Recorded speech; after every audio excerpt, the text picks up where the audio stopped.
Hello and welcome to the Your Parenting Mojo podcast. 2 episodes ago, we began a mini-series on Dr. Jonathan Haidt's book, The Anxious Generation, because parents keep asking me what I think about the book and the research cited in it.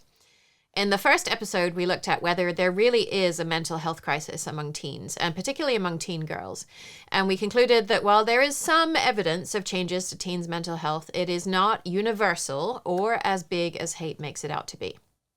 In the last episode, we looked at the evidence for whether social media specifically is the cause of any of the decline in teens' mental health, and saw that for some particularly vulnerable teens, social media may have a real negative impact. But the evidence for a surge of suffering that is directly caused by screen time generally and social media specifically is highly contested. Reasonable researchers interpret the exact same data in multiple ways, with some arguing it's evidence of a crisis and others arguing the crisis is overblown. But let's just say that we are still feeling worried about our child's social media use. Maybe we read the second half of The Anxious Generation, where Dr. Haidt argues for us to return to the golden age of childhood when children played because that's what children are meant to do, quote. Maybe we live in one of the 21 states that he is studying or has already enforced a ban on kids' phone use, like Florida, which was the first to ban cell phones during instructional time and restricted social media access on school Wi-Fi, or Louisiana, Virginia, and Indiana that have just finished their first year of a ban, or perhaps Oklahoma, North Dakota, and New York that have it coming down the pipe for the next school year. Banning social media, banning phones. Should we support our schools with the bans that they're proposing? Before we get to that idea of bans, I want to consider this idea of the magical play-filled childhood that we're trying to get back to, and whether bans on using phones and screen time are the best tools to get us there or anywhere else. So let's begin with this idea of play in childhood. So Haidt tells us that, quote, play is the work of childhood, and all young mammals have the same job. Wire up your brain by playing vigorously and often. Hundreds of studies on young primates, monkeys, and humans show that young mammals want to play, need to play, and come out socially, cognitively, and emotionally impaired when they are deprived of play. Haidt goes on to quote Dr. Peter Gray extensively on this topic, and I really respect Gray's work. Both Haidt and Gray fall into a bit of a trap when they're discussing their own childhoods. The Wall Street Journal says Haidt, 60 years old, grew up in suburban Scarsdale, New York. He spent his days riding bikes and going on neighborhood adventures with friends. It was important to him and his wife Jane to give their children the same kind of freedom, end quote. Peter Gray describes his childhood in greater depth in a Substack article. He says, quote, in the 1950s, I played lots of baseball, basketball, and football of the touch variety, and some hockey on frozen ponds in Minnesota. None of it was organized by adults, and in fact, there were usually no adults in sight. All these games were organized by whatever group of kids showed up at the vacant lot or schoolyard or the pond where we played. Little League Baseball was created in 1939, but it didn't spread much until the mid-1950s. The 1960s was a decade of huge increases in offerings of adult-directed sports. In addition to Little League, there was Biddy basketball, Pee-wee hockey, and Pop Warner football. Parents bought into these even more than did kids, and parents commonly drove kids to the events and stayed to cheer their kids on. We see here the intrusion of adults into what had previously been a children's world. Adults simply took over, and the kids became pawns rather than creators. As I discussed in letter number 9, which is another blog post, adult-directed sports do not offer the opportunities for kids to learn how to direct their own activities and solve their own problems that are endemic to kid-directed play. I avoided all this as I preferred the informal play, and my parents were wise enough not to encourage me. I did not take part in adult-directed sports until I joined my high school basketball and baseball teams, but many of my friends joined such leagues which reduced the number of kids available for informal play, end quote. So Gray goes on to talk about how kids were gradually pushed out of public spaces that became spaces that children could only use if they were accompanied by an adult, and the jobs that he held, starting with mowing neighbors' lawns and shoveling sidewalks in winter at the age of 9 or 10. His parents ran a small-town newspaper, and after they worked all night to finish laying it out, Peter would print it himself on a Thursday morning, skipping school to operate a machine that would crush your hand if you didn't move it out of the way fast enough after you fed the paper in. So where I think we get into danger with narratives like this that position the author's childhood, and it usually is a white male author of a certain age, as the ideal to which all childhoods must aspire, is that these childhoods were actually something of an anomaly.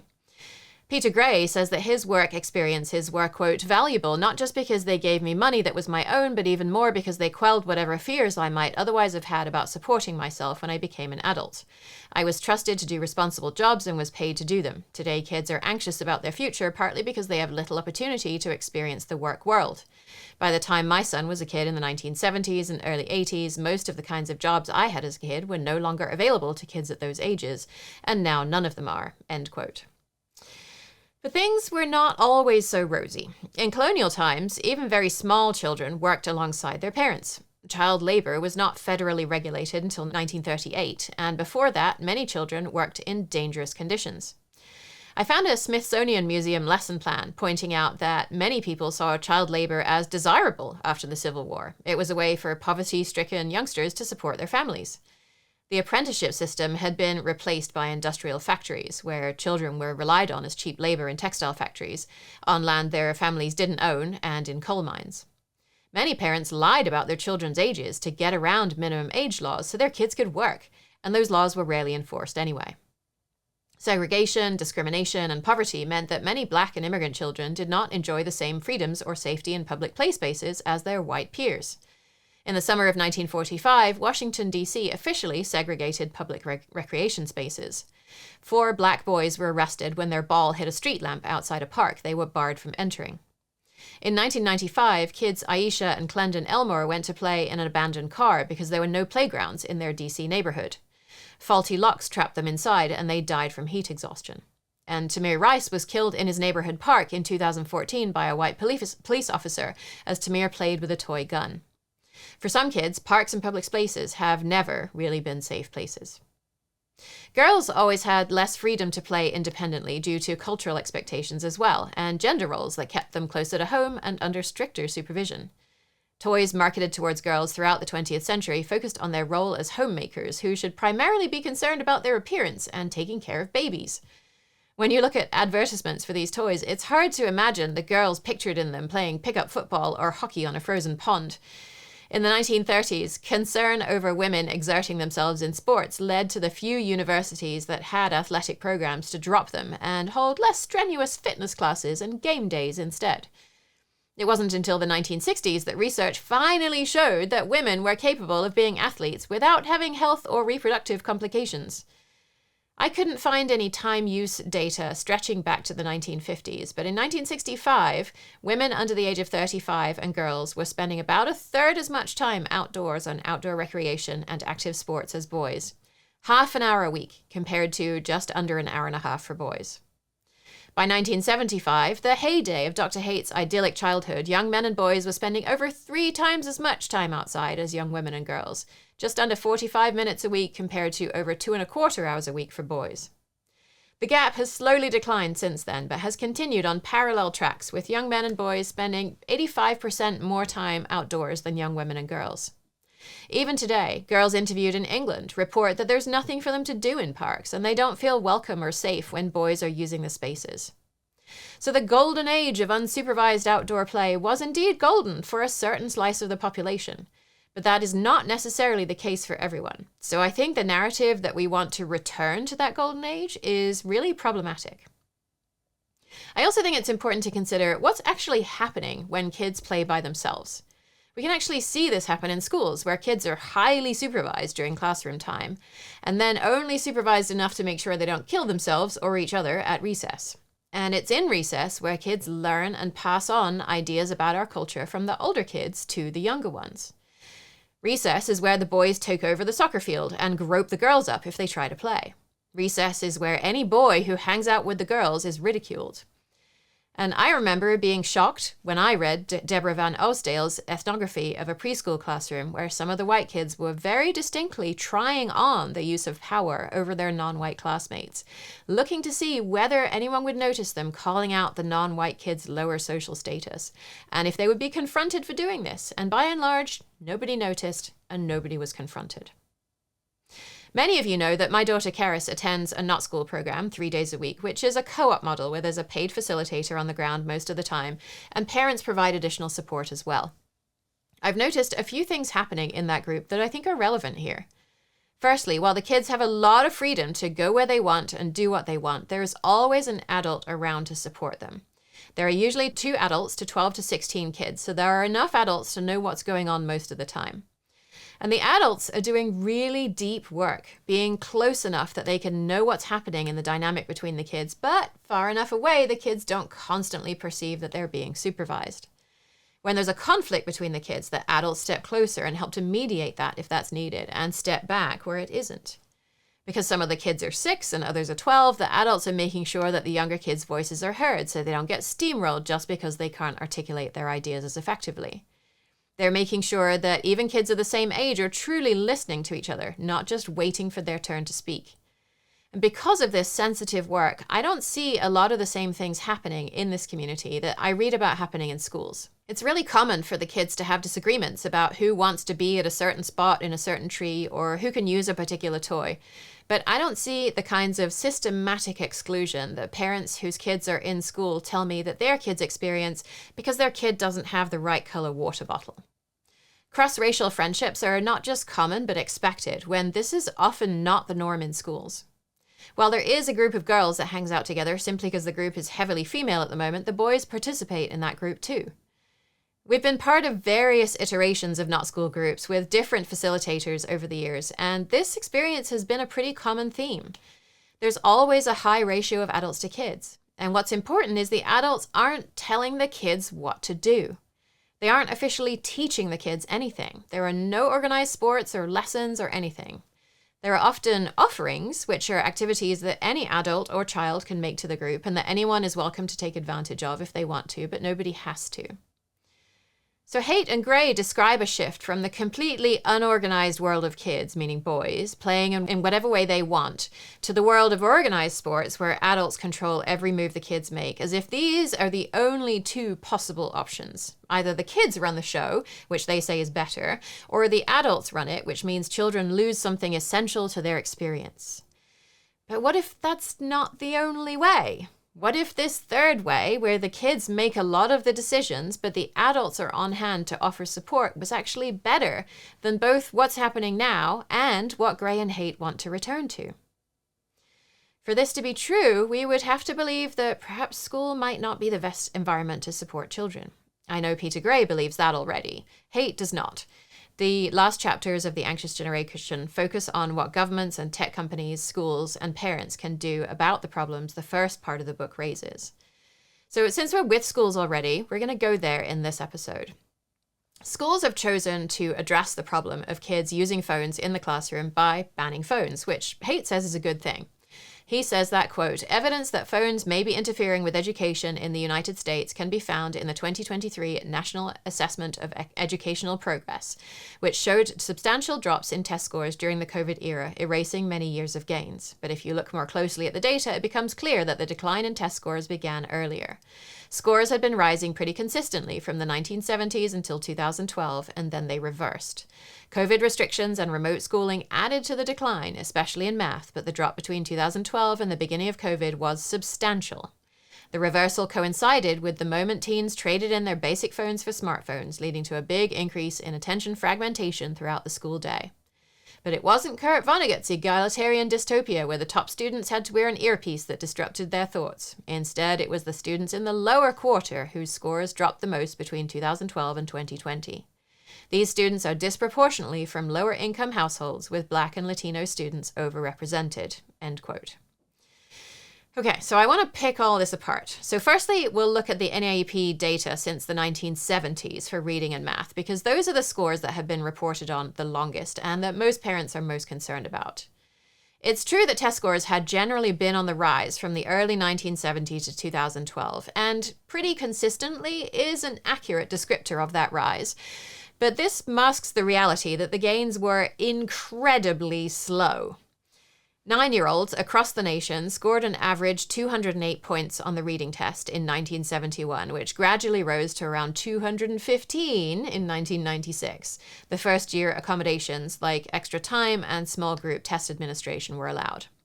Then the average rose a little more quickly to 221 in 2012, so a total rise of 14 points on a scale that goes from 0 to 500. It then dropped by 1 point in 2020 and 5 more points from 2020 to 2022.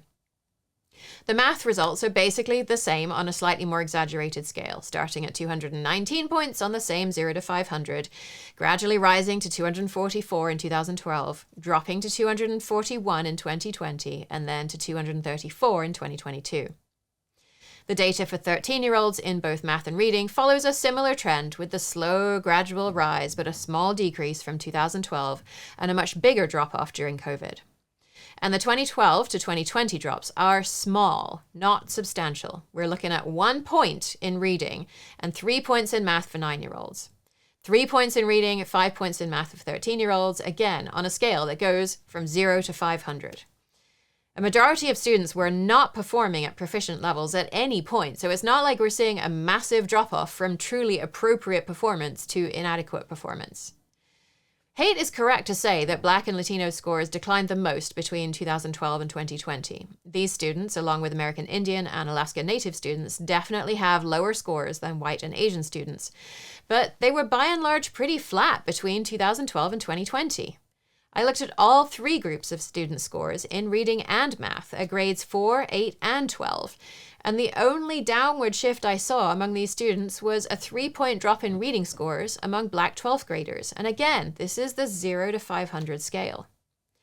Scores for all girls rose or fell by a point or 2 over those years across the grades and the 2 subjects, but there's no massive decline among this group that Haidt says are the most affected by phone use and social media. Haidt points to the obvious smoking gun of phone use as the cause of this so-called decline in performance, and ignores factors like unequal access to technology, the ineffectiveness of investments in devices and software rather than effective teaching and learning strategies in schools, and the lack of training for teachers to use technology effectively in the classroom. In addition to the mental health challenges that Haidt himself describes in the first part of The Anxious Generation, all of these could have impacted kids' learning. Another factor he doesn't even acknowledge is that both Common Core standards and Race to the Top program were both implemented in 2010, which resulted in less teacher flexibility and more teaching to the test. Both of these programs were supposed to increase kids' test scores. Together, these programs might have cost between $10 and $20 billion at the federal level, plus billions more at the state level. Not all states implemented Common Core, but the states that didn't implement it often did their own updates, the majority of which seemed to have minimal impact on students' learning, if we can say that test scores measured their learning. We could argue that the Common Core and Race to the Top reforms would have improved kids' learning much more if they weren't on their phones as much. But if we do what Haidt does and compare the national data with the international data, we see a real mixed bag. I looked at the countries that had a greater smartphone adoption rate than the US in 2013. There were 13 of them because the US only had a 56.4% smartphone penetration in 2013. Then I looked at the PISA scores. PISA is an international test for students, and for those countries between 2010 and 2019. So Singapore and Hong Kong held on to their very high scores, or they improved slightly, despite high rates of cell phone penetration. Sweden's scores reached a low point in 2012 and then stabilized. The UK, Ireland, and Denmark had flat or modestly improving trends. The United Arab Emirates first participated in PISA in 2009. Its scores had improved a bit by 2012 and have been flat to slightly improving since then, and it had the highest rate of cell phone penetration in 2012. South Korea, Norway, Australia, and Canada saw declines, but they were still above the average of countries in the Organization for Economic Cooperation and Development. Saudi Arabia was third in cell phone penetration and well below the average of OECD countries, with no change in this period. Israel stayed near the average with stable scores. I couldn't find any data on cell phone penetration in that period among teens specifically, and it is possible that the penetration rate for teens is massively different than the rate for adults. But if we think the rate is similar for adults and teens, I'm really not seeing any pattern in the scores that indicates higher cell phone usage. Remember, in the early days, Instagram was only accessible on cell phones, showing up in that test score data. Just as he did with mental health, here Haidt points to an outcome that we don't want, so declining test scores, and decides that there is a single cause, and that's phone use inside and outside of the classroom, instead of the much more likely scenario that it's phone use generally and social media use specifically, combined with so many other factors happening at the same time. Haidt's number one suggestion for what schools can do about the so-called crisis is to ban phones from bell to bell. That doesn't mean no phones during class time. That means no phones during the entirety of the class day. Because if you just ban them during class time, the kids hide them in their laps or behind a book during class, and they'll be immediately back on their phones again once class is over.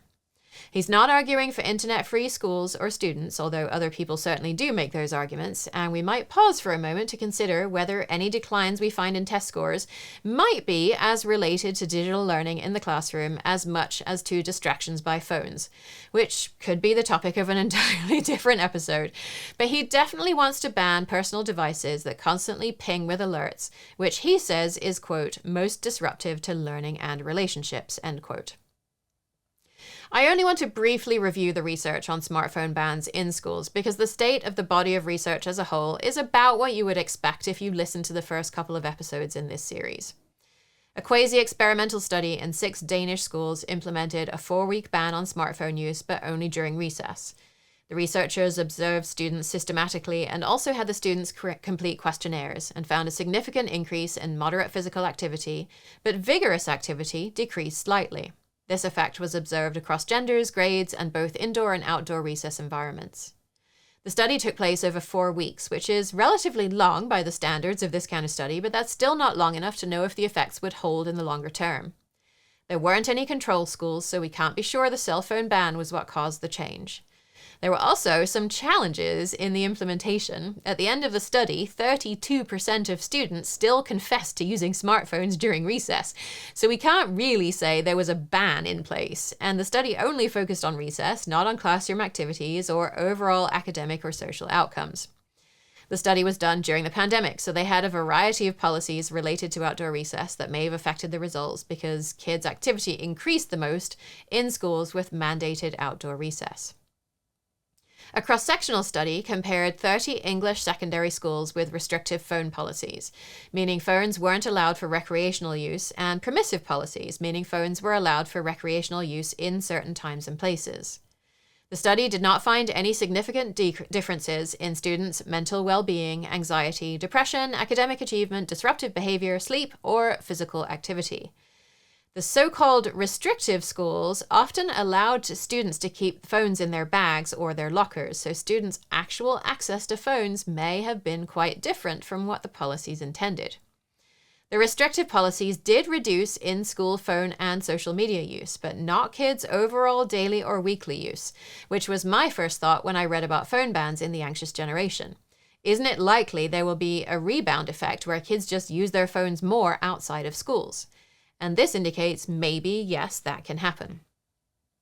A study in Hungary compared students' anxiety and class engagement on regular days and an experimental mobile-free day when students didn't have their phones during classes. And it found that kids' anxiety increased on the mobile-free day, especially for students with high attachment to their phones, and class engagement did not increase either. This isn't super surprising because a one-day change is not really enough to get over the effect of giving up the phone and getting used to the new policy. A meta-analysis of 5 studies on smartphone bans found a statistically significant benefit for social well-being and a tiny insignificant benefit on academic performance. Some of the studies talking about bans may have included partial restrictions or inconsistent enforcement, and confounding factors like socioeconomic status and school climate were not consistently controlled across the studies. A study by Yondr, the company that makes the tamper-proof bags that many schools with restrictive policies have kids put their phones in, found a significant increase in academic success and a 44% decrease in behavioral referrals after implementation. Teacher surveys suggested there were fewer classroom disruptions and more classroom engagement. Sounds pretty amazing, but remember, this is a study sponsored by the company that makes the bags the phones go in.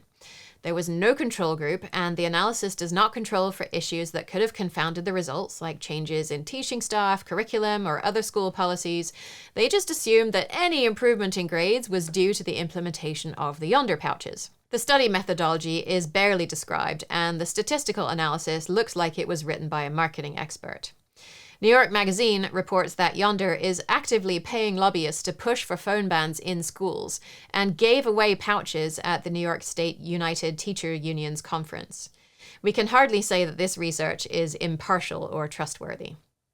So overall, the research shows mixed and pretty small impacts on academic performance, except in studies with more comprehensive enforced bans.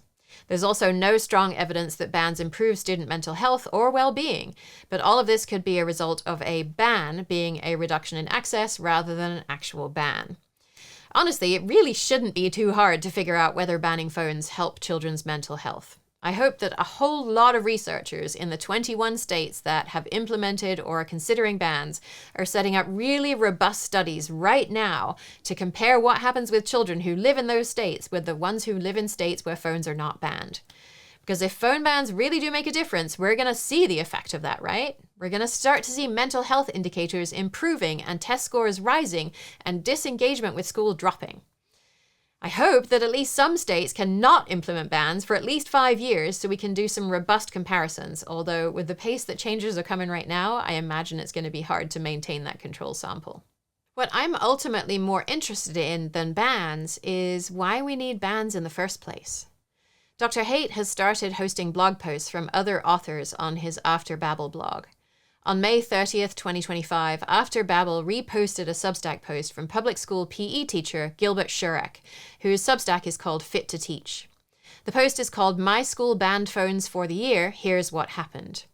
And I want to examine this closely because I think it perfectly illustrates what is really happening with kids and phones. Remember from our second episode that kids report using phones to meet needs for autonomy and connection? And that the research shows family relationships, academic pressure, and school environment are much bigger factors in teen well-being than screen time? Well, let's see how that plays out in a real classroom. The blog post begins with a conversation between Shurek and the kids in his class who report spending 8, 12, even 17 hours a day on their phones over a weekend. Shurek reports that the school tried banning phones, but kids were still allowed to carry them in their pockets, so the ban was effectively useless because the kids couldn't resist looking at their notifications. Then they tried Yondr pouches, the same ones from the study I just mentioned. Each kid put their phone in a pouch in the morning, and the teacher engaged a locking mechanism. The students carried the pouches, and the teacher unlocked them at the end of the day. I'll read you the next stretch directly because it's funny in a not really funny kind of way. The Yondr pouches worked initially. The first day of school, a senior mentioned to me that he had, quote, resigned himself to a year of boredom. He said this while idly looking at his pouched phone. For 3 days, teachers enjoyed bliss. The ability to teach without saying the words, put your phone away, was something some teachers hadn't experienced in over a decade. Then the kids started getting creative. You see, even though they couldn't access their phone, they still felt the dopamine burst whenever they felt a vibration go off in the pouch. They had to know, they had to see, it drove them mad. Students started taking pens and stabbing through the fake Kevlar pouches. Other kids started using their keys to saw the locking mechanism off. Others would bring 2 phones to school. They would let the dean watch them pop their old phone into the pouch at entry and keep their main phone in their backpack until the coast was clear. One kid even got entrepreneurial about it. He went on Amazon and bought the magnet that unlocked the phone pouches for $50. Then he charged kids $1 every time they wanted to unlock their phone. End quote. So apparently the school has abandoned the Yondr pouches, and students now hand in their phones at the entrance. Phones go into safe boxes that students can't access until the final bell. So there are no notifications constantly reminding them they're missing something and no pouches to crack open. So Shurek goes on, consequences for smuggling your phone past entry are high. Immediate detention, call home to parents, and a personal visit from the dean mid-class. There was some pushback in the beginning, but we teachers stuck to our guns. Every staff member made an immediate phone call to the dean team the moment they saw any kid with tech. That included AirPods, Apple Watches, iPads, and anything kids could use to connect to the internet, end quote. Then Shurek goes on to describe the spectacular results. Teachers are not fighting an impossible battle against tech, students talking to each other between classes and at lunch, teachers covering material faster, and bullying has decreased. I want to read you one more extended section of the blog post that describes a typical exchange in Shurek's gym class. A student is seated with their back against the wall and they don't want to participate. I choose one of my various talking points. You know, participation is how you pass my class, right? You know you have to pass this class to graduate. All you have to do is try. I'm not asking for a serious feat of athleticism. Exercise is good for the soul, man. Your team needs you. Or, my personal favorite exchange, do you like math class? No. But you have to do it, right? Yes. Same deal here. You have to do it even though you don't want to. But I'm not feeling it. Yeah, I know. But guess what? Do you think I was feeling it when my alarm clock went off at 5 a.m? Do you think I was feeling it when I took an hour 20 commute on the train? What? You love it here, though. You're always so loud. You're always so enthusiastic. You're so extra all the time. I give a lopsided grin. That's because I'm faking it. It's the most adult skill you have to learn how to do. You have to learn how to do the things you don't want to do. Ugh. Look, here's what I actually want right now. I want to be home on my couch watching Netflix with a girl on my left arm and a girl on my right. 2 chicks. Then I want to cook them dinner. That's what I want. But here I am because we have to do the things we don't want to do. This exchange usually gets a laugh and it usually works. At least this year it has. End quote. To me, this article telling us that phones in schools are the problem has instead neatly illustrated what's really the problem. The sexual innuendo that Surek describes is completely inappropriate in a classroom setting, using a word that objectifies women and reduces them to decorative props in his fantasy. But the bigger issue for our current conversation is this. Why are kids so drawn to phones? Yes, they're designed to grab our attention, but how do they do that? The apps on the phones both promise and deliver an easy way to meet some of our core needs, for autonomy and for connection. We all want to make decisions about our lives that we think are important. We want to do things that are meaningful. We want to be connected to other people. Kids are turning to their phones because they can't get those needs met at school. They can't make decisions about things that are meaningful to them. They can't get real connection with each other, so they use their phones. And our solution here is to prohibit them from using phones to meet their needs for autonomy and connection without ever addressing why the kids are on their phones in the first place. Shurek tells us this is what life is about. Life is about not making any real decisions for ourselves, but doing things that we don't want to do and faking enthusiasm for them. This is what the real purpose of school is. It's to get our kids to do things they don't want to do and to look enthusiastic about it. And anytime the kids protest, anytime they come up with a new creative way to snatch back a little autonomy, the teachers are there. And they punish the student by taking away recess, by getting them in trouble with their parents, by embarrassing them in front of their peers, with a personal visit from the dean mid-class. The teachers stuck to their guns. They didn't budge. And Shurek goes on to say, and the student body eventually accepted their fate. I get that this is written to be funny, but I'm having a hard time seeing the funny in this practice of metaphorically beating students down. I'm imagining the practice of breaking a wild horse, and instead of training it through mutual understanding, the human overwhelms the horse with force and fear and control until the horse stops resisting. The goal is not a partnership, the goal is obedience. And it might produce outward compliance, but this comes at the cost of internal motivation and trust and true connection, which is the needs students were trying to meet through their phones. So I wondered, what would it have been like to approach Shurek's story from a different perspective? Perhaps from a perspective that sees students as autonomous beings who want to shape the environment they spend so much time in. So here's the story I wish he had told. At the start of the school year, we knew tech use was going to be a big conversation. Students come to school with phones, smartwatches, iPads, devices that are part of how they connect and create and get through the day.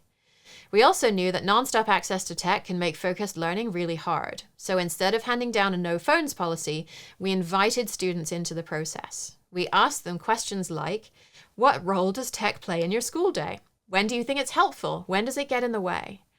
What kind of classroom environment helps you learn best? How can we balance your freedom with everyone else's ability to focus? The conversations were messy and honest. Some students admitted they used their phones to escape boredom or anxiety. Others said they relied on them to stay in touch with family, especially during tough times. Some worried that a ban would be disrespectful, like adults didn't trust them to manage themselves. Together, we co-created agreements. Some classes decided to keep devices in a basket during certain periods with designated tech breaks. Others agreed that as long as phones stayed out of sight and didn't disrupt learning, it was okay to have them. We also talked about what would happen if someone didn't stick to the agreement, and students had a voice in those decisions too. It wasn't perfect. Some students struggled with the agreements we created, and we had to revisit our processes to include more voices. But instead of escalating punishments, we went back to the agreements and the relationships. Students weren't submitting to authority, they were upholding shared commitments. And when they didn't, we treated that as a chance to reconnect and revisit what wasn't working. By trusting students with real input, we didn't just reduce phone use, we built trust. And that made all the difference. But that scenario could never have happened in Shurek's classroom. Because in a classroom where kids are seen as the architects of their own lives, the idea of a teacher telling a student a sexist joke would be so out of place, it could never happen. Everyone would know it didn't fit. Because that would be a classroom and a school with real belonging, not the fake kind of belonging the kids were trying to get through their phones, not the fake kind they're getting now in their post-phone, still very much power over classrooms, but the real belonging they've been craving all along. And this connects directly to what we learned in our previous episodes. Part of the reason kids are on phones is because we adults have designed them to be enticing. But kids are also on phones because phones offer what school doesn't: choice, agency, connection on their terms, and content that feels relevant to their lives. Taking away phones without addressing why kids want them is like taking away a crutch without healing the broken leg. When you ask Jonathan Haidt what's behind kids' declining performance on standardized tests and disengagement with school, we can imagine the answer. It's the phones, stupid. Sometimes researchers actually ask kids about this instead of just studying test scores, and the teens themselves tell a very different story.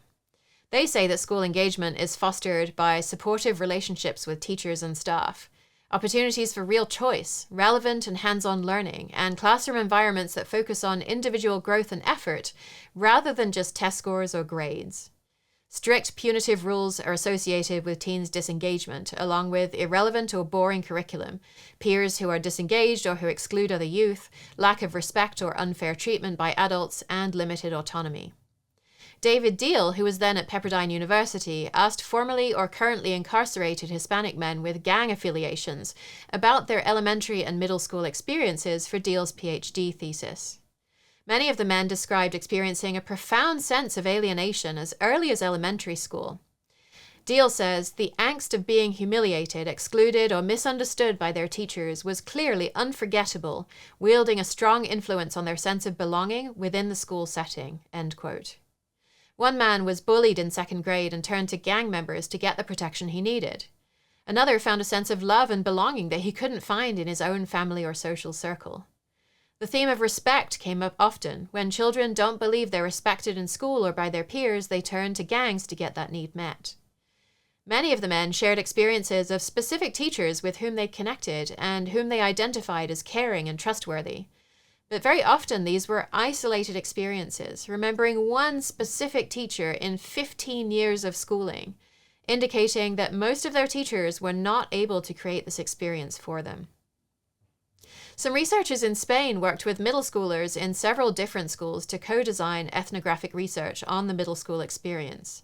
One student said, "I learn little in school. I spend most of my time looking for information. I look for things not explained at school on the internet. In class, I listen, but not too much, because just being attentive, you get the picture. I know too much. I learn to produce videos, movies, songs.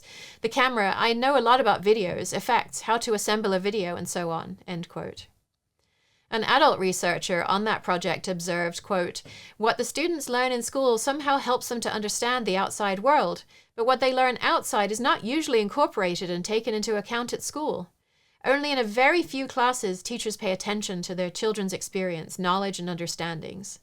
At school, they learn things to pass exams, but once passed, they find difficult to remember them.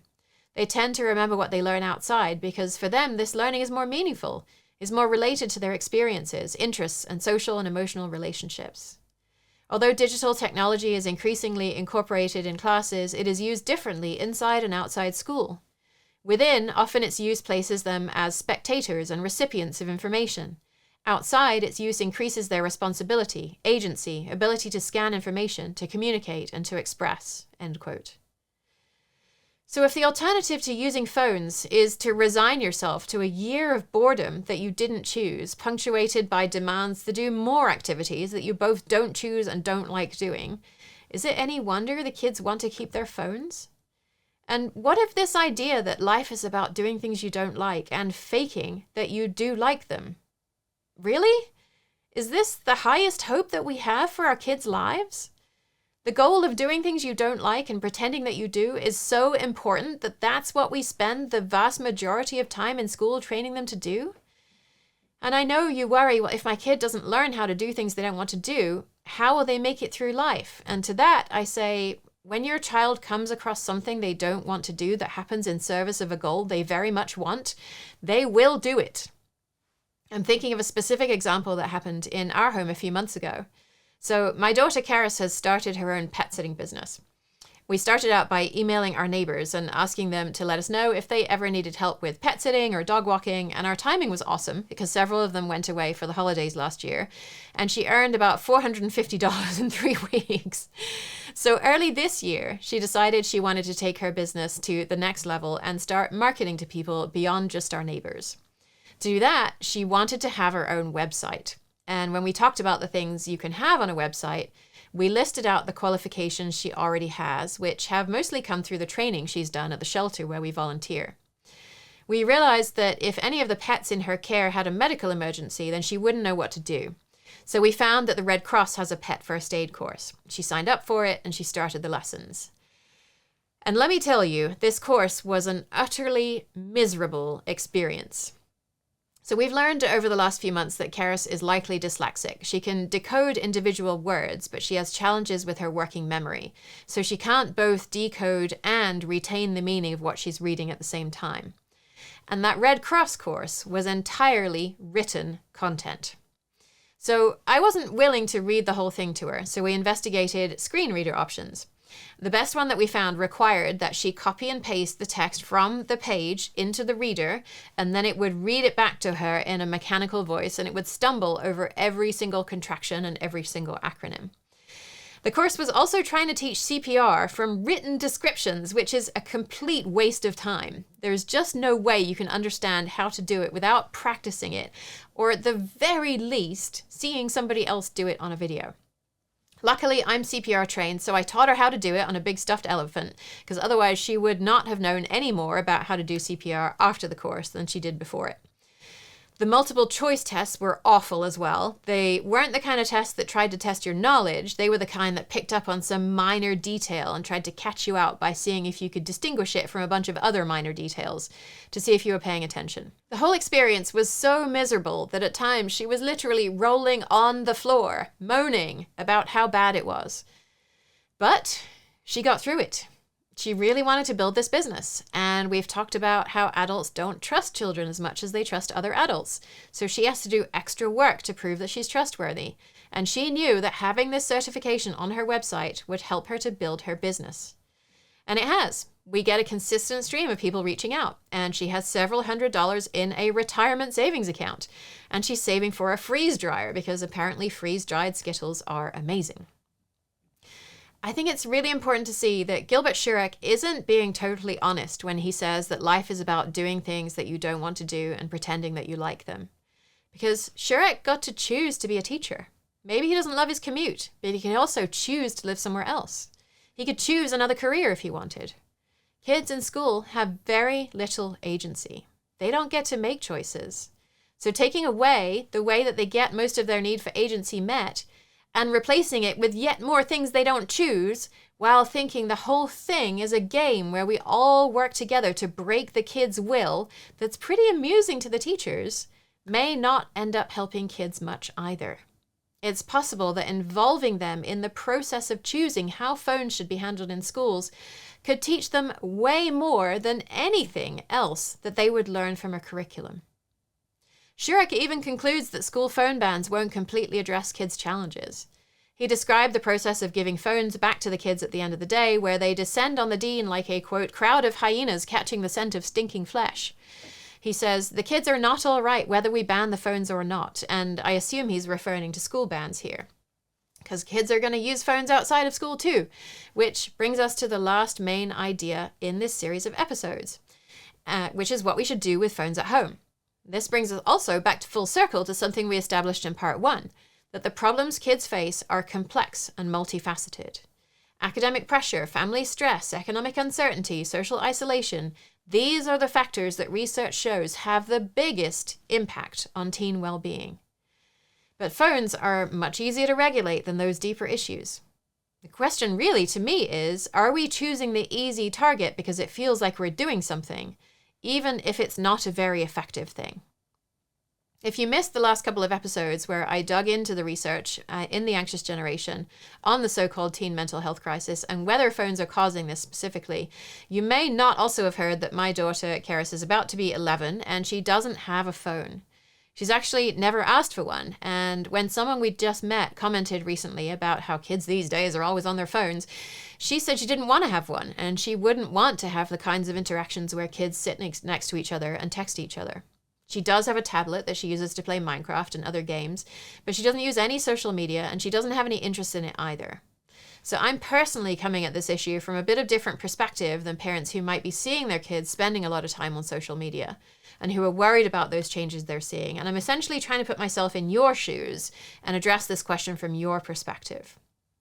The topic of whether we should ban phones or social media at home, and if so, how should we do that? And if not, what should we do instead, will form the final installment of our series on the anxious generation.